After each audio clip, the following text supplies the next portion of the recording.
Cold open. The night of empty purses. The night over Babylon is warm and honey-sweet. Torchlight licks the stone of ancient walls. The air smells of pitch and dates. On a low step by the chariot-maker's yard, two friends sit side by side, fingers inside light leather purses that feel like wind. "Why?" one asks softly. "Does gold always find someone else's pocket?" They are not lazy. Their palms are calloused. Their names are Dabasir, the builder of chariot frames, and Kobe, a musician whose hands can coax tears from a harp. They work. They try. They go home with dust and with songs, and with nothing that lingers. So tonight, they decide to ask the man every market whisper calls the richest in Babylon. He was not born to gold. He was not born to titles. He is a former scribe who wrote other men's accounts until he learned the mathematics those accounts implied. His name is Arkad. And Arkad does not hand out coins. He hands out rules. Gold is a great river, Arkad will say. Some build channels that guide it home. Some stretch their hands and call the river cruel when their fingers come up dry. This is a story about building channels. Prologue. Why these stories still work. This book is not a spell book. It's a string of parables, market stall wisdom in sandal leather. There are no hacks here, only principles that survive empires. Earn more than you spend. Save before you see temptation. Invest where loss is unlikely. Increase your skill until opportunity must notice you. Protect your household, your future, your name. The style is ancient. The moves are permanent. You can run them with silver shekels on a Babylonian table, or with direct deposits and index funds on your phone. The arithmetic doesn't care what century your sandals live in. Scene 1. The road to Arkad Dabasir and Kobe. Find Arkad inside a cool room walled with clay tablets, records of debts repaid, caravans supplied, houses bought and kept. Arkad greets them without ceremony. He remembers their faces from years of market days. He remembers their work. He also remembers seeing them often, with empty purses and fast words. "Master," Dabasir says, not quite comfortable with the word, "we labor, yet our purses are lean. We ask what others know that we do not." Arkad smiles once, a crease like a cut in leather. "I learned to fatten a purse," he says, "by fattening it first, and after that, by guarding it like a lamb in a desert of wolves." "Teach us," Kobe says, "not coin, craft." So Arkad tells the lesson that made him richer than the men he once served with a reed pen. He calls them the 7 cures for a lean purse, and like all medicine, they taste simple. The difficulty is not the swallowing, it is the daily dose. The 7 cures for a lean purse cure. 1. Start thy purse to fattening. Pay yourself first, not after rent, not after food, not after a celebration. First, from the first 10 coins you touch, put one away where it cannot be reached by appetite. Not next week. Not after debts decide you can. Now. Dabasir frowns. "But if I take 1 in 10 away, my needs—" "Your needs will shapeshift to match any purse," Arkad says. "If you keep nothing, your needs will multiply until nothing feels like less. If you keep 1/10 and pretend it never existed, your needs will shrink to fit, and you will grow to fit something larger." Modern Echo. Set an automatic transfer on payday. If you never see the 10th, your habits won't hunt it. Narration cue. Slow here. Let the 1/10 hang. It's the hinge of everything. Cure 2. Control thy expenditures. A budget is not a prison. It is a fence you build to keep thieves out, chief among them your own impulses. Arkad rolls a wax tablet across the table. On it are 2 columns, things that matter and things that shout. He asks the men to list what the last month bought them. Now, cross out anything you would not notice missing 2 months from now. The table grows quiet. Modern Echo. List your top 5 genuine loves. Family dinners, books, travel, training, charity, and fund them on purpose. Then, hunt down the 10 loudest leaks. Keep the loves. Kill the leaks. A budget done right feels like permission, not punishment. Cure 3. Make thy gold multiply. Money bears children when placed in fields that grow. A single coin sitting idle is a proud soldier off duty. Put it to work, Arcad says, and it returns with a friend. Leave both at work, and they return with cousins. This is the Babylonian way to say compounding. Arcad tells how, as a young scribe, he lent small sums to a shield maker he trusted to purchase bronze in bulk, in exchange for a fair share of the profit. The coin returned with coin born of its labor. Not quickly, not spectacularly, but reliably. Modern Echo. Invest in enterprises where risk is understood and kept low. Prefer steady profit over glitter. In our time, that can mean diversified, low-cost funds. In any time, it means understand what your gold is doing and why. Cure 4. Guard thy treasures from loss. The first duty of coin is to return alive. Every market has a silver-tongued promise. My cousin's caravan doubles coin in a fortnight. This gem is rare. This field yields 10 harvests in one. Arcad's voice is sand dry. Consult with those who know. He tells of a time he nearly financed a jewel trade with a brickmaker, expert in clay, ignorant of stones. We would both have wept, he says, had a lapidary not laughed us back to sense. Modern Echo. Never invest outside your circle of competence. Never chase impossible returns. Seek counsel from people skilled in the exact domain. Cure 5. Make of thy dwelling a profitable investment. Own wisely. Maintain wisely. Do not let a house eat the man who feeds it. A home can be a fortress and a forcing function. It disciplines a household to live within a plan, to improve what it owns, to stay. But a home beyond your means becomes a hungry altar where paychecks vanish.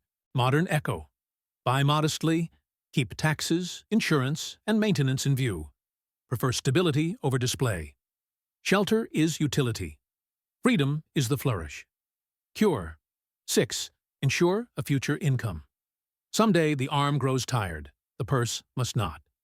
Arcad speaks of old age, of sickness, of winters even Babylonian sun cannot warm.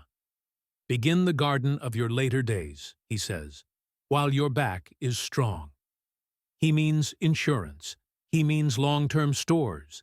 He means owning streams that continue when you must rest. Modern Echo. Retirement accounts, annuities with care, durable rental flows, businesses that can be run by someone not named you. Cure 7. Increase. Thy ability to earn, you are the asset that multiplies every other asset. Arcad smiles at Kobe's harp. The man who adds a string to his skill can tune new coins.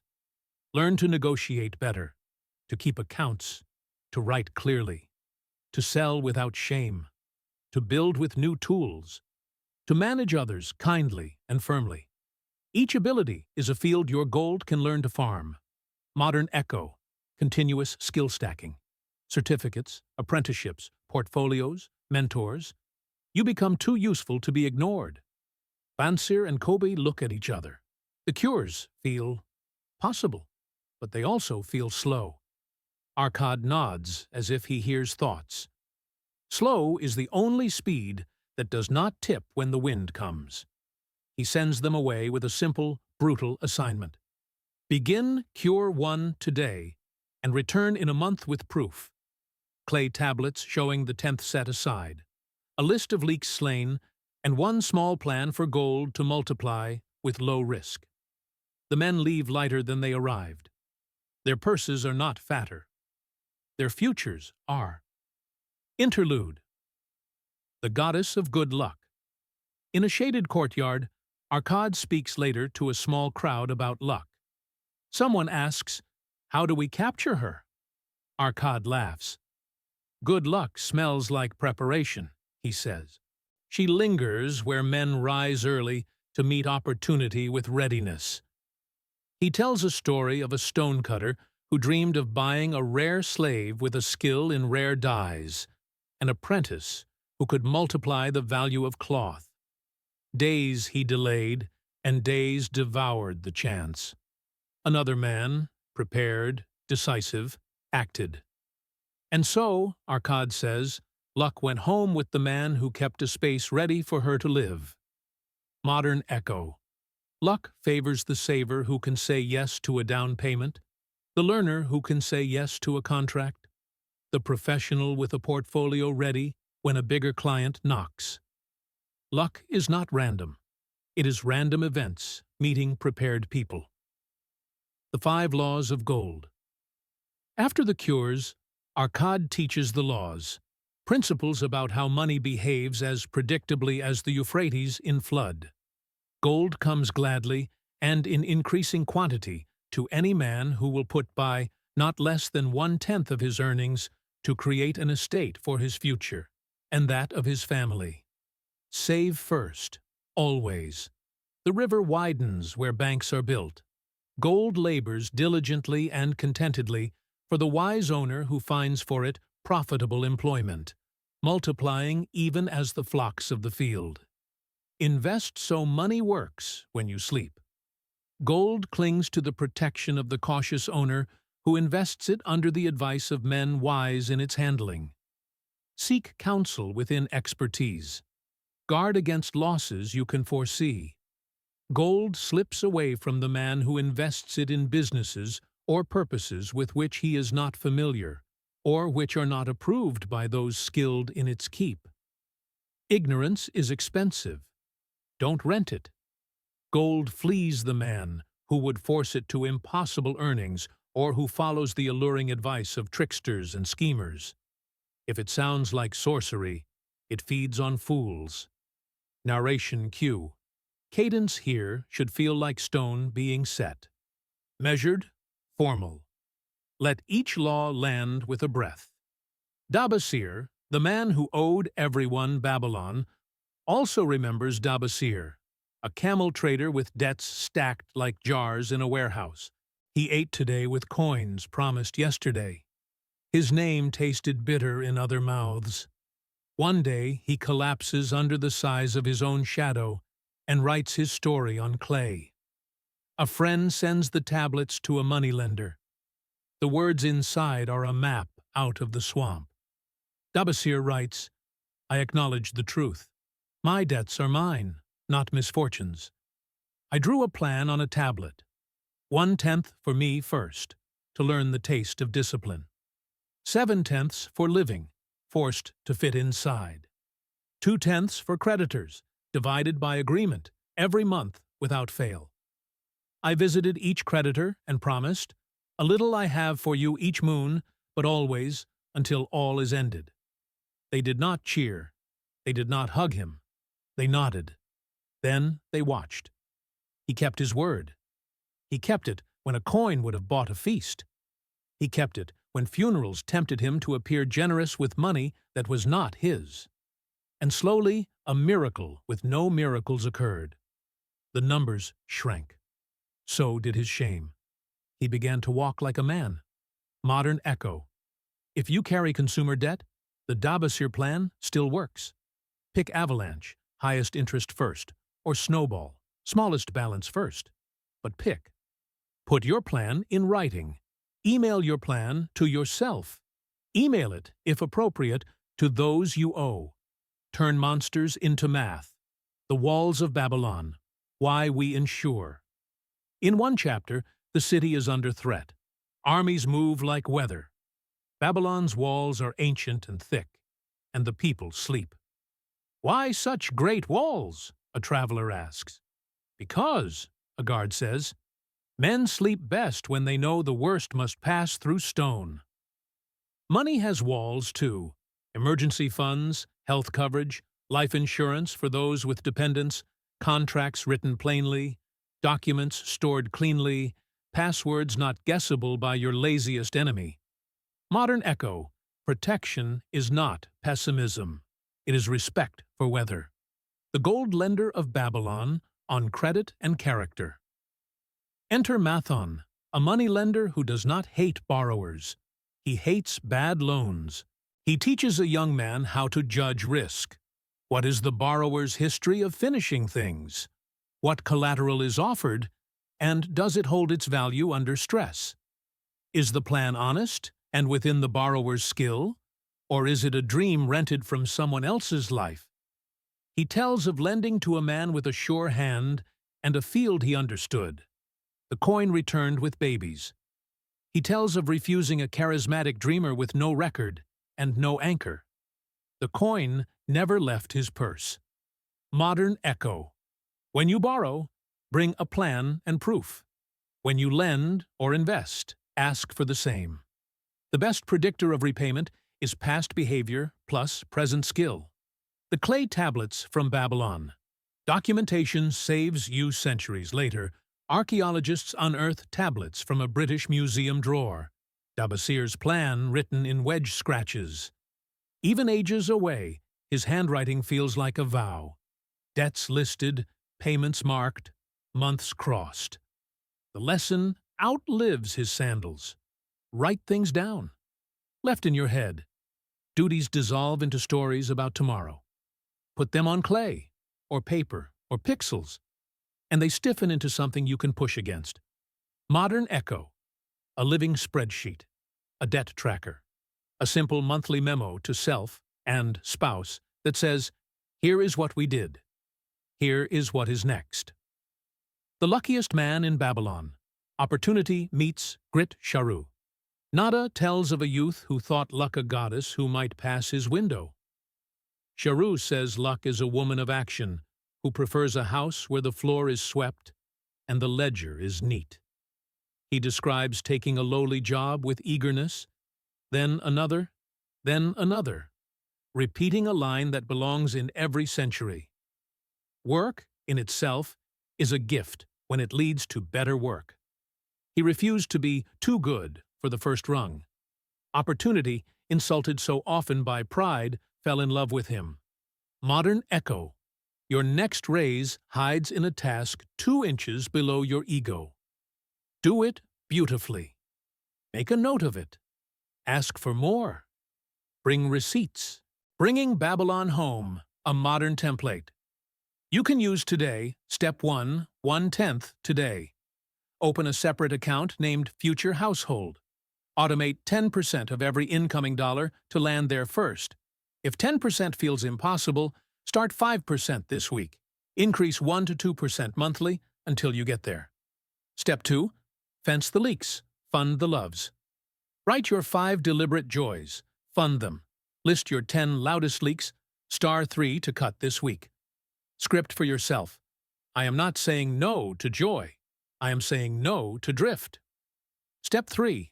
Make the first coin multiply. If you're new, broad, low-fee, diversified funds, automatic contributions, quarterly check-ins, no hot tips. If you're building a small business, keep overhead small, margins clean, customers delighted before you market louder. Step 4. Guard against loss. Emergency fund to 3 to 6 months. Appropriate insurance. No investments you cannot explain out loud to a patient teenager. Step 5. Own modestly. Home within a plan. Fixed costs under control. Maintenance funds part of the monthly rhythm. Step 6. Plant future income. Retirement accounts now. Skills that raise rates. Assets that can work when you must rest. Step 7. Become more capable. 1 new credential, 1 portfolio project, 1 mentor conversation each quarter. Stack skills like bricks. Debts? Run the Dabasir. 10% to yourself, 70% to life inside a budget, 20% to creditors on schedule, with written promises and written progress. Luck? Keep your ledger neat. Keep your mornings claimed. Keep a cushion, so when a door opens, you aren't too tired or too broke to walk through it. Babylon fades with the torchlight. Dabasir sharpens a blade for a chariot rim, and Kobe tunes a string. Nothing dramatic has happened. No shower of coins, no sorcery. And yet their lives have pivoted, because their defaults have. They will keep 1 coin in 10, and keep keeping it. They will cut 1 foolish habit, and keep cutting. They will place gold where it brings home babies, and keep placing. A month from now, their purses will feel different when a hand lands in leather. A year from now, their lives will feel different when a risk invites an answer. A decade from now, their children will call them lucky. Luck will smile, but it will look suspiciously like discipline wearing sunlight. Dawn over the bazaar. The first month of obedience. The next morning, Babylon wakes the way old cities do. Shutters yawning open, brooms arguing with dust, copper pans greeting the sun. Dabasir tightens a leather thong around his purse and makes a private promise out loud. 10 coins in 100 are no longer available to the man he used to be. Kobe, who has always counted songs better than shekels, sits with a tablet and a stylus and writes his first budget of permission. Food, rent, strings for the harp, a little for wine with friends. And first, the 10th. By the 4th day, temptation is already clever. A vendor praises a new tool that pays for itself. Dabasir fingers the purse and rehearses Arkad's line. If I keep nothing, my needs multiply. If I keep 1/10, my needs shrink. He hands the tool back, borrows a neighbor's instead, and discovers that the thing he tried to buy was really a feeling he didn't need. Kobe finds his leaks by playing a game. Every unnecessary copper he almost spends must sing for its life. If it cannot name the tune it will play for him 2 months from now, it doesn't get a stage. 3 small choices later. A simpler meal, a walk instead of a cart. He's startled to find silence in his purse. Not empty silence, rested silence. The kind that means the purse is not sprinting to zero between paydays. At week's end, they meet in a side street to compare scars and small victories. Neither looks richer. Both look different. They have begun to steer. Arkad's school for 100 men word spreads. Arkad gathers 100 citizens in a long, shaded courtyard. He chalks 7 glyphs on a clay wall, the 7 cures, and assigns work, not philosophy. Cure 1. Pay the 10th. Bring your clay tablets next month. I will read your numbers, not your apologies. Cure 2. Fence the leaks. Write the 10 loudest drains. Cross out 3 by sunset. Report what changed. Cure 3. Multiply carefully. List 3 honest fields where coin can work. Choose one you can explain to a stubborn uncle. Cure 4. Guard against loss. Name an expert in the field you chose. Speak with him. If you cannot find one, you are not allowed to invest there. Cure 5. A profitable dwelling. Walk your home with a tablet. What corners rob you? Taxes, waste, vanity? Fix 1. Cure 6. Future income. Write what pays you when you cannot work. If the page is blank, plant a seed this month. Cure 7. Ability to earn. Enroll yourself in something you can finish within 30 days that raises your price. He doesn't ask who believes. He asks who will bring proof. Power, in Babylon or in our century, is the habit of turning intentions into ledgers. Cure 3 expanded. How gold makes babies without sorcery. Arkad tells 3 examples, each with a lesson. The shield maker's bronze. A smith with steady orders cannot afford a bulk purchase of bronze, so he pays more for small lots and loses margin. A careful lender fronts the bulk, earns a share of the savings, and keeps collateral in raw metal worth something even if the smith stumbles. Lesson: pick flows already flowing. Help them flow wider. Secure your flank with value you can sell if plans change. The date orchard's water. A farmer digs an irrigation trench that halves the dying of young palms. Investors receive a share of the increased harvest. The risk? Flood or feud. The hedge? Contracts with neighbors upstream and a small reserve in grain for lean years. Lesson: profit that comes from improved process, not from a rumor. The merchant's caravan. A caravan master with 20 years of roots needs coin to expand guards and camels. He brings stamped records of deliveries that survived weather and worse. Investors accept modest, predictable returns tied to delivered goods, not to dreams. Lesson: buy into proven routes. Don't fund experiments with money you can't afford to educate. Modern echo. Broad index funds. Owner-occupied duplexes with conservative underwriting. Lending to businesses whose books you can read and whose goods you can touch. If you cannot explain how the money returns, you are not investing. You are voting in a popularity contest with rent money. Cure 4. Expanded. The brickmaker and the jewels. There is a story the city laughs about, kindly, because it could have happened to anyone. A brickmaker, honest and strong, returned from a journey with a bag of colored stones a stranger swore were rare jewels. He had paid like a man who wanted to believe. A lapidary examined them and grinned sadly. Polished glass. Arcad holds the stone up in the sunlight of his audience and says, "See how the light mocks it?" Then he says the sentence every century must memorize, "Do not ask a brickmaker about jewels." Modern echo. Do not seek stock tips from friends who cannot read a balance sheet. Don't take real estate advice from those who've never managed a property. Don't buy coins because a charismatic stranger rented a sports car. The 5 Laws of Gold. Told as 3 friends. Arcad points to 3 young men.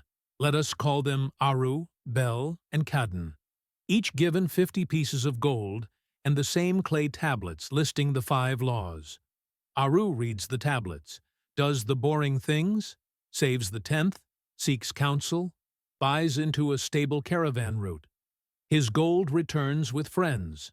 The friends marry and have children. Bel reads, nods, and then lends his gold to a cousin who just needs a start in an unfamiliar trade. He ignores the law about skill and collateral. His gold returns as silence. Kadin laughs at the tablets, chases a gem scheme, doubles once by accident, believes he is gifted, then triples his risk. His third bet returns a lesson with teeth. He calls the tablets old-fashioned, until he is old enough to wish he had obeyed them when he had enough time to let obedience grow. Narration cue, slow down on Kadan. Your audience knows a Kadan. Your audience has been Kadan. Dabasir in full. From debt to dignity. We return to Dabasir, whose short tale you've heard. Here is the long one. As a young man, Dabasir had a quick smile and a quicker appetite. He bought the cloak he couldn't afford to be the man he hadn't earned. The merchants extended him credit because his voice sounded like tomorrow. Tomorrow kept arriving with empty hands. When the weight became a yoke, he fled, first to the edges of the city, then beyond, then into a land where men did not ask questions before ordering chains. He was sold. He learned what money is by learning what ownership is from the wrong end. In that dark year, a woman, his master's wife, asked him gently, "Is there a lion asleep inside you, or only a sheep that dreams of one?" She taught him letters in her language. She made him write his debts in the sand and spit on them. Then she made him write his vow and kiss it. He began right there, with nothing, to keep the 10th from the little he was allowed. He bought a skinny goat, fed it scraps, and watched it brighten. He guarded it the way a drowning man guards a plank. One goat became two. Two became a small proof that he was not the sum of his worst decisions. He escaped, not with sorcery, not with revenge, but with a plan. He returned to Babylon because the numbers he owed lived there, and he was tired of being a man who ran from his own handwriting. He made appointments with each creditor, endured polite contempt, and offered a schedule no one believed he would keep. He kept it. The months were long and the celebrations short, but the clay tablets changed shape. So did his back. So did his name when others spoke it. He went from Dabasir the ower to Dabasir the trader. The difference was not only money, it was dignity recaptured one scheduled payment at a time. Modern echo. If you feel buried, pick a plan and publish it to yourself, and, when wise, to others. Pay a little forever until forever becomes done. Save the 10th even then. And write the vow where you can see it when your mood lies to you. The walls of Babylon, a night of siege, trumpets burn the quiet. Dust rides the horizon like a second dawn. Soldiers in foreign colors change the air to iron. The elders do not run. They walk the walls, you would call them actuaries if they wore suits, and inspect the parapets. The people do not panic because the walls are older than their panic. Why walls so thick? Asks a visiting trader. A guard taps the stone with a knuckle. So children sleep. Money's walls are built the same way. Before the storm. Insurance, an emergency fund, durable records, keys no thief can guess, a will and instructions so clear that grief does not have to guess either. You do not build these because you are afraid. You build them because you are responsible, and because sleeping well is worth more than pretending the night has no teeth. Mathan the lender, the spearmaker's dilemma. A spearmaker named Radan, you can imagine any name, earns 50 pieces of gold as a gift for superior craftsmanship. He pulses with joy and anxiety. His sister asks him to lend the gold to her husband for a new venture. Radan wants to help. He also wants to be wise. He seeks Mathon, the gold lender, who has lost less money than his profession suggests he should. Mathon listens, then draws 3 circles. Character. Does your brother-in-law finish what he starts? What proof, not praise, can we examine? Competence. Is the venture inside his skill? Or is he borrowing your gold to fund his education in a trade he has never done? Collateral. If fate turns its ankle, what will return your gold? Radan's answers are mostly hope and love. Mathon smiles gently. Gold lent in friendship is often gold lent to poverty twice. He suggests a smaller loan with real collateral, or a different borrower whose trade already turns cash into cash. Modern echo. Generosity is noble. Underwriting is necessary. If you must pick one, pick underwriting. And be generous with gifts you can afford to call gifts. Nomasir, a son, a purse, and a test arcad, now old enough to know which lessons stick, calls his son Nomasir and offers him no titles, only a challenge. A sealed bag with gold. A sealed bag with clay tablets. His 7 cures and 5 laws. 10 years to leave Babylon, make his way, and return not poorer, with proofs of prudence and prosperity. If he fails, he inherits nothing but wisdom. Nomasir leaves flushed with youth. The first city is seduction in stone. He buys outfits for the future he has not yet earned. He trusts a man who smiles like a mirror and doubles his money in a festival game whose rules he doesn't understand. By the time he opens the bag of tablets in humiliation, he owns more stories than shekels. He reads, really reads. He finds work. He begins again. 1/10 saved, expenses fenced. Gold set to multiply only within the circle of what he can explain. He lends small sums to a caravaner whose routes he can trace. He invests in stock for a market stall after working the stall for wages to learn its ache. He saves. Years pass. Money thickens. His judgment thickens faster. He returns to Babylon with a ledger of simple, patient victories, 2 purses heavier than he left with, and a humility that shines brighter than any jewel. His father smiles not because of the gold, but because of the man who earned it. Modern echo: give your children safety and tests. If you hand them only the former, they will invent the latter at higher cost. Bringing it home, a second, deeper template. The one-page Babylon plan, month by month, for YouTube viewers to follow. Month 1, the 10th and the ledger. Open an account labeled Future Household. Automate 10% on payday. Write a one-page budget with 5 loves, funded, and 10 leaks, target 3 to cut. Write your Dabasir vow. Debt plan by method, avalanche or snowball, with dates. Month 2. Multiply carefully. Choose one investment channel you can explain. Broad funds, or a small business with transparent books, or a conservative real estate plan. Identify one mentor actually doing it. Ask one specific question. Do one small, real action. Month 3. Walls and weather. Reach 1 month of expenses in your emergency fund, on the way to 3 to 6. Audit insurance, health, term life if dependents, disability. Fix one gap, month 4, house and home. If renting, negotiate or move toward a location that shrinks fixed costs. If owning, schedule maintenance, start a sinking fund for taxes and repairs. Month 5, future income seeds. Start or increase retirement contributions, set an auto increase.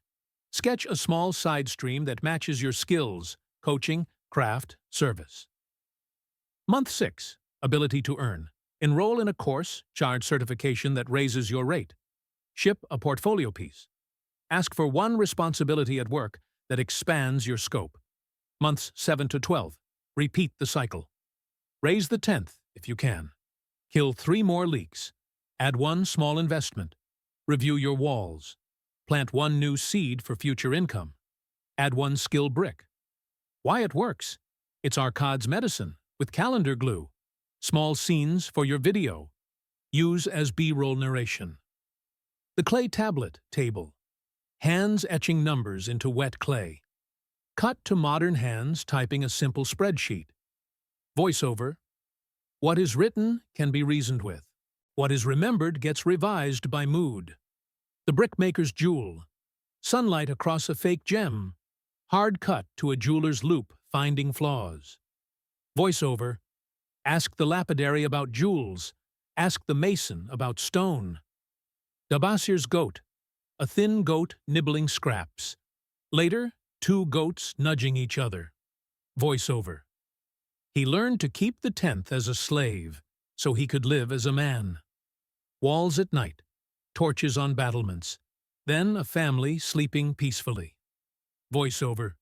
Insurance is not fear. It is architecture for sleeping. Nomasir's return. A young man older in the eyes, handing his father a ledger. Voiceover. Gold is the least valuable thing he brought home. Q&A hooks you can read to camera. What if my 10th is impossible? Start with 5 cents in the dollar. Raise it 1 cent a month. Your habits will adjust faster than your fear. Should I pay debt first or save first? Dabasir says both. Keep the 10th to learn discipline and put a fixed share to creditors every month. The 10th protects tomorrow. The plan repairs yesterday. What is a safe, first multiplying field? Where fees are low, rules are clear, and you don't have to be the cleverest person in the room to win. Broad market funds are the Babylonian caravan routes of our era. How do I know it's a scam? If returns are impossible, if pressure is now, if expertise is borrowed from charisma, if questions irritate the seller, your gold is already packing its bags to leave you. The month ends. Dabasir and Kobe walk once more under the date palms toward Arkad's courtyard. Their purses are not heavy. Their heads are. There is proof on their tablets. A tenth set aside, 3 leaks slain, 1 small investment understood and alive, a wall built 1 stone high. Arkad reads without smiling. Masters seldom cheer for the first step. They cheer for the 100th done on a Tuesday at dusk when no one is watching. Return next month, he says, with more of the same. This is how fortunes are made in cities that crumble and in nations that rise. A tenth kept, leaks slain, coin set to honest labor, walls built, future planted, skill stacked, month after month until luck looks like your shadow. Mathon and the Spearmaker. A lesson in lending, loving, and losing. The street outside Mathon's house is always busy at dusk. People with plans come to borrow futures from the man who lends them. Tonight, a spearmaker named Radan knocks with a purse that clinks like hope. He has earned 50 pieces of gold for a commission that made the king's guards nod. Now his sister's husband wants to put the gold to work. In a venture Radan doesn't fully understand. Mathon sets out 2 cups of watered wine and 3 tablets. He does not begin with warmth, he begins with questions. "Tell me the man," he says. Radan speaks of a brother-in-law with a fine smile and many ideas. "He is confident," Radan adds, which is a word people use when they mean loud. "Tell me the trade." Radan describes a plan to import dyes from a distant city, whose powders he cannot name, and whose routes he cannot draw. Profit, he is assured, will be certain, a word that makes Mathon's eyelids lower. "Tell me what returns the gold if wind or illness or war disagrees." Radan lowers his eyes. He offers his word. Mathon draws 3 circles on a tablet. Character. Does the man finish what he starts? Has he kept promises that cost him? Write proof, not praise. Competence. Is the venture inside his hard-won skill? If not, your gold pays for his education. Tuition demanded in pain. Collateral. If the gods laugh, what will crawl back to you? Something you can sell? Something that holds value in weather? Then Mathon sketches 2 paths. Path 1. Friendship only. Give what you can afford to call a gift, Mathon says. If you cannot afford that, give counsel and care. Do not set a trap for both of you called loan without recovery. Path 2. Loan with bones. If you must lend, shrink the sum to the size of prudence. Tie it to collateral whose worth does not depend on the plan succeeding. Put the schedule in clay. Put the penalty in clay. Put the kindness in clay. Lower rates for early payment, not in promises, but in scratches no mood can erase. Radan leaves with a smaller plan, a written schedule, and a sister who is briefly angry and then grateful years later when the marriage struggles and the loan does not become poison at the family table. Narration note. Keep this calm, almost fatherly. You are teaching viewers how to protect love from money. The 5 laws of gold. 2 case files for each Arkad's laws sound like proverbs. The city keeps case files that turn proverbs into blood and weather. Law 1. Save the 10th obeyed. Case, Sarai the weaver. Sarai sews in a stall that barely catches breeze. She keeps 1 coin in 10 from the day she first earns. 10 years later, she owns the stall, then 2.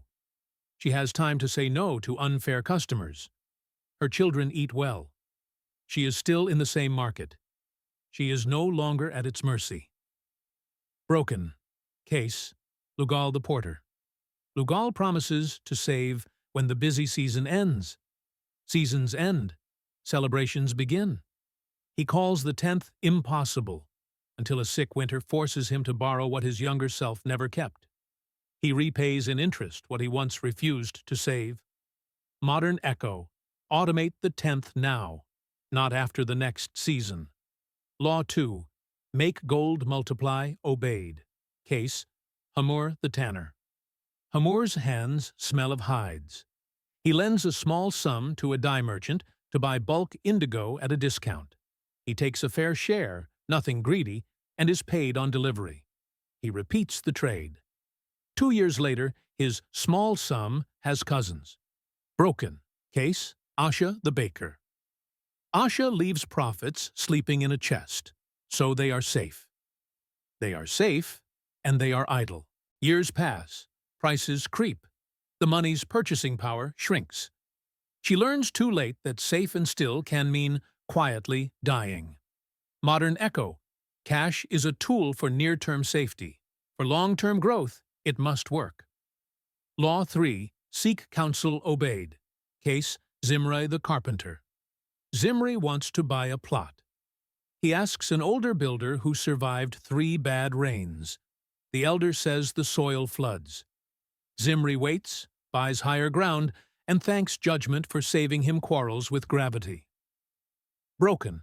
Case, Ailatu, the perfumer. Ailatu trusts a traveler's story about rare resins. She pays merchant prices for pebbles. A lapidary laughs kindly and sells her a loop.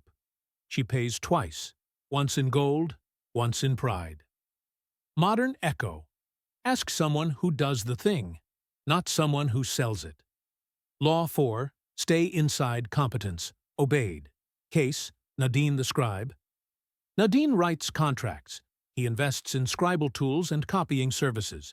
He expands by training apprentices and charging fairly for speed and accuracy. His gold reproduces inside his skill. Broken. Case, Gatumdug the potter.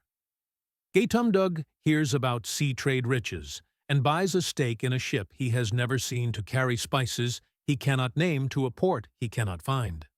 Weather teaches him humility. The sea keeps his coin. Modern echo. Your first wins should be boringly knowable. Law 5. Beware impossible returns. Obeyed. Case, Eli the gardener. Eli rejects a scheme that doubles money in 7 days. He chooses an irrigation project that raises yield 12% a year. 10 years later, slow and believable, beats the graveyard of those who sprinted after magic. Broken. Case, Etana the dreamer. Etana wins once in a dice game, believes he is chosen, doubles his bet, then doubles again until the table owns him. He becomes a warning used gently by elders who love him. Modern echo. Discipline protects you from stories that use your name but serve someone else's. Nomasir on the road. The 10-year test. Arkad's son, Nomasir, leaves Babylon with 2 sealed bags, one with gold, one with tablets. Pride opens the gold first. City 1. Pride and paper lanterns. The first city is designed to separate men from coins, while convincing them they are becoming larger. Nomasir buys a robe that imagines him promoted. He attends tables where plates promise introductions. A quick hand with dice gives him luck on a night when he needed kindness more. By the time he opens the tablets, shame shares his room. He reads the first law, save the 10th, and laughs at the 10th he no longer has. He reads guard against loss, and sees his face in the warning. He sleeps badly, and wakes with resolve. He takes a humble job in the market measuring grain for a merchant who watches more than he speaks. Nomasir's hands learn weights. His eyes learn flows. He saves the 10th from the first wage. The first habit is learned where pride is weakest and therefore teachable. City 2. The honest caravan, Nomasir, traveling with a wagon train as a minor clerk, meets Suma, a caravan master whose ledgers are neat and whose stories match those ledgers. Suma asks for a small, term-bound stake to buy more pack animals and guards. He offers returns tied to delivered goods, not to brilliance. Dabasir consults a caravaner from another company, seek counsel, and hears grudging respect. Suma is dull. His caravans arrive. Dabasir invests. The coin returns with small children. Profit with proof. He repeats, slowly, boringly, happily. City 3, the stall by the gate. Years later, Dabasir enters a city where market stalls line a gate that pours people like a river. He works for wages in a spice stall to learn where customers hesitate. He notices that travelers prefer small packets, and locals buy in bulk on the 7th day. He sees how much packaging is wasted. He saves the 10th. He fences expenditures. He drafts a plan with the owner to take a small ownership share for reorganizing the flow. The stall becomes faster, cleaner, calmer. 2 younger clerks are trained in lists and layouts, Dabasir wrote. Profits rise. Dabasir's share grows. He adds a neighbor stall that rents his system and pays a small fee. He is beginning to own process, not just labor. He reads the tablets again and underlines the line about future income. Work that pays even when you rest. He hires a manager whose work habits match his own. He makes his first mistake in hiring a cousin who is kind but careless. The cousin goes back to being a cousin, not a manager. And Dabasir learns the distinction between family and fit for a role. When he returns to Babylon years later, he carries 2 heavy purses and a light face. He presents ledgers, not bragging, gold that grew because he grew. Arkad embraces him for the habits, not the coins. Narration Q. Read this like travel writing with moral weather. Babylon to Modern Playbook, a 12-month stone to spreadsheet. Plan, this is built to be read straight to camera. 1 month per card or slide. Month 1, the 10th lives first open. Future household account. Auto transfer 10% on payday. Write your 5 loves and 10 leaks. Cut 3 leaks this week. Start a debt plan, avalanche or snowball. Email the plan to yourself. Month 2, coin at work. Choose 1 multiplying field you can explain in a paragraph. Identify 1 practitioner and ask 1 question. Make your first, smallest investment. Record why. Month 3, build walls, emergency fund, 1 month expenses. Fix 1 insurance gap, health, term life, disability as needed. Store documents and passwords safely. Share the location with 1 trusted person. Month 4, house calm. If renting, negotiate or move toward lower fixed costs. If owning, maintenance list and sinking fund, pre-book 1 service. Month 5, future streams, retirement contribution, auto increase set. Prototype 1 side stream that uses your skills. First, $100 earned. Month 6, skill. Brick and roll in a course, cert. Publish 1 portfolio piece. Ask for 1 responsibility at work that raises your rate. Month 7, counsel. Ritual create a council of 3. 1 older peer, 1 domain expert, 1 financial skeptic. Quarterly, 30-minute calls. The fee, your notes and your execution. Month 8, multiply again, small. Add to your first field or choose a second with incompetence. Document rules for both. How you decide, when you rebalance, when you stop. Month 9, Dabasir audit. Rerun your debt plan. Celebrate 1-0. Roll that payment into the next. Keep the 10th regardless. The habit is the point. Month 10, household flow. Fix a recurring friction, meal prep, commute, childcare, logistics, that leaks money, time. The quiet savings feed your 10th. Month 11, Lux Room, keep 2 unscheduled blocks per week to say yes to opportunity. Luck smells like preparation. Month 12, the ledger and the vow. Write a 1-page annual letter to yourself. What you saved, multiplied, protected, planted, learned. Commit to 1 bigger habit next year. 10 micro habits. Narrate as a quick-fire list. Touch your budget on payday, not panic day. Ask 2-month test. Will I still care in 60 days? Read one 10K owner's letter per month. Modern clay tablet. Use calendar blocks named after outcomes, not tasks. Keep a win log at work. It's your future raise script. Rename emergency fund to freedom. Unsubscribe from one temptation list each week. Keep your first investment small enough to sleep through. Post one process improvement per month at work, check home. Say, I'll think and reply tomorrow to expensive decisions. Mini scenes for B-roll. Ink and sand. A finger writes numbers in sand, a wave erases them. Cut to ink on a page that stays. Vo. What you write in sand is for moods. What you write in ink is for months. Hands and scales. Grain weighed with a balance. Cut to digital scale. VO. Learn weights before wagers. Door with light. A half-open door spilling brightness. A hand reaches with a prepared purse. VO. Luck prefers houses that have a room ready. Q&A you can read on camera. Concise. Q. I'm paid irregularly. How do I do the 10th? A. Set a percentage, not a number. Each inflow pays its tithe to future you before anyone else. Q. Isn't investing risky? A. Ignorance is risky. Fees are risky. Leverage is risky.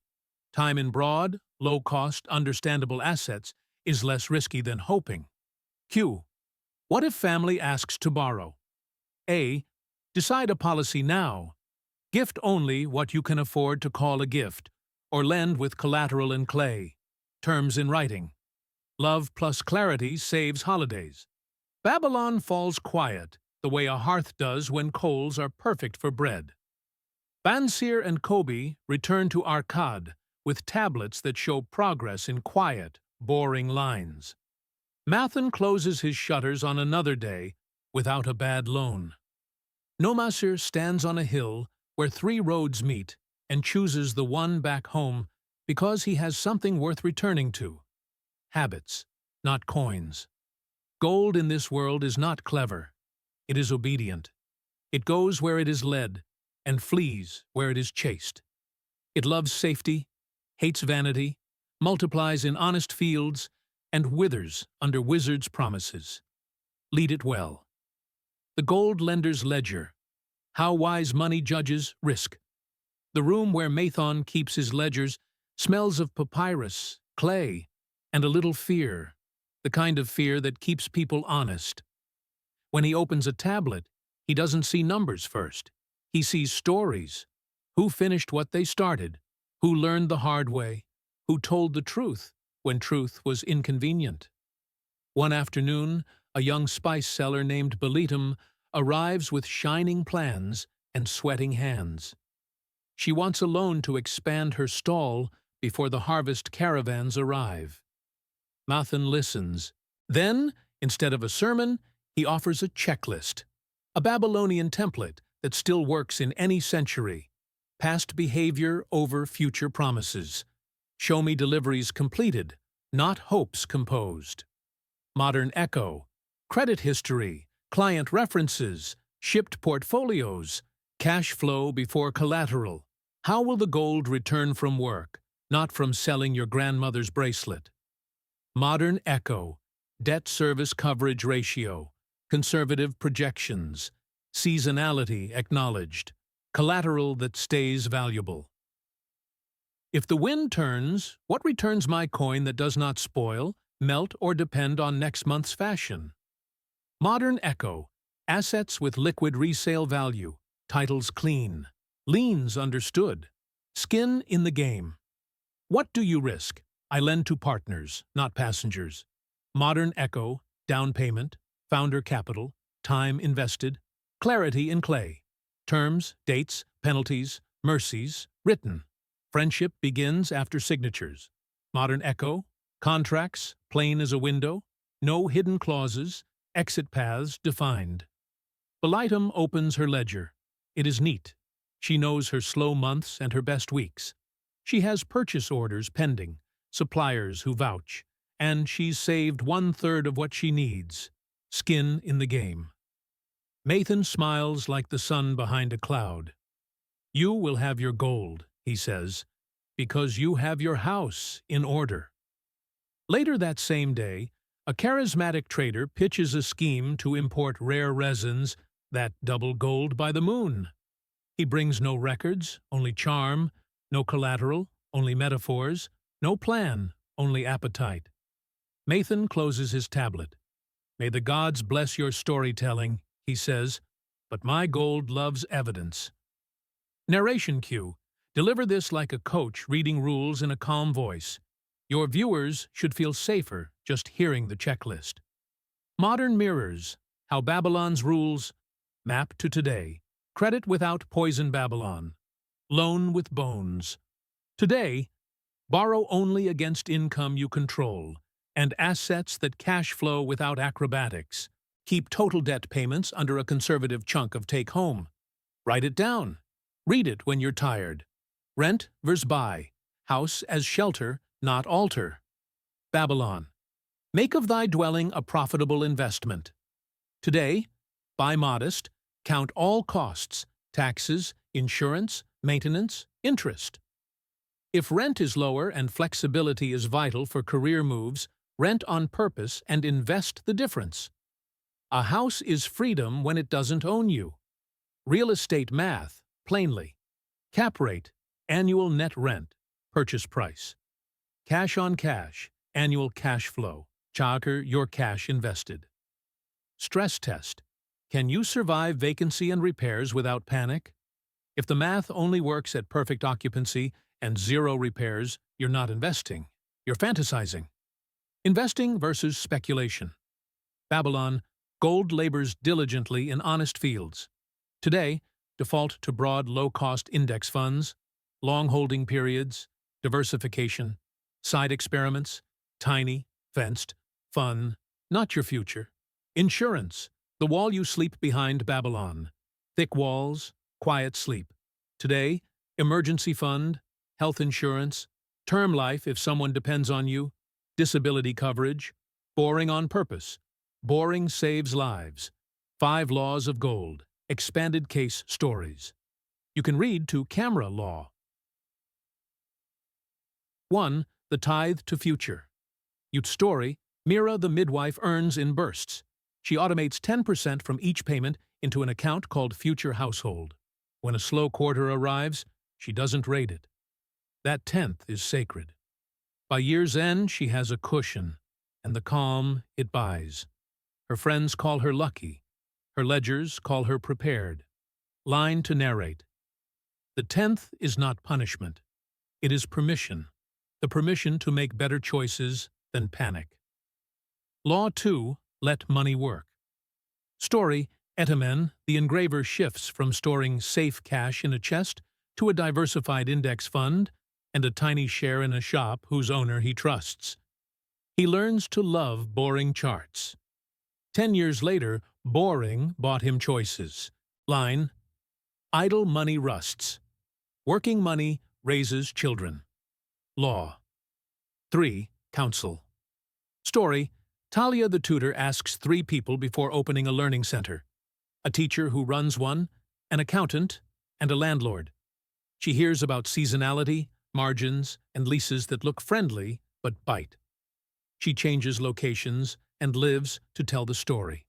Line, ask the person who does the thing, not the one who sells it. Law.